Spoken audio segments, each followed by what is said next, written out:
Hi అండి. ఇప్పుడు మీ ముందుకు ఎందుకు వచ్చానంటే ఈ ఆయిల్ గుర్తుపట్టారా?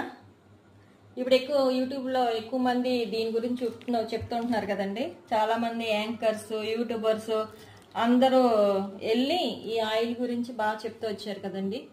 అందుకని మేము కూడా తీసుకున్నాం. కానీ తీసుకోవడం అయితే అందరూ చూపిస్తున్నారు కదండి. వాడిన తర్వాత రిజల్ట్ ఎలా అన్నది ఎవరు చెప్పట్లేదు. వాళ్ళు చెప్తున్నారు అంతేగాని వెళ్ళిన వాళ్ళు ఎవరు మళ్ళీ రిజల్ట్ కోసం ఎవరు చెప్పట్లేదు. కానీ నేనైతే తెప్పించుకున్నాను. నేను మామూలుగా తెప్పించుకున్నానండి. చూసే యూట్యూబ్లో చూసి తెప్పించుకున్నాను. తర్వాత ఇది వాడదాం అనుకుంటున్నాను. ఇది నేనైతే ఖచ్చితంగా మళ్ళీ మీకు నేను చెప్తానండి. ఎందుకంటే 1500 అంటే తక్కువేం కాదు కదా. ఇంత చూసి ఇది రిజల్ట్ వస్తే పర్లేదు, రాకపోతే మాత్రం వేస్ట్ అయితే మీకు కూడా నేను చెప్పేస్తా ఎవరు తీసుకోవద్దని. ఓకేనండి, ఈరోజుకి ఇదే వీడియో. బాయ్.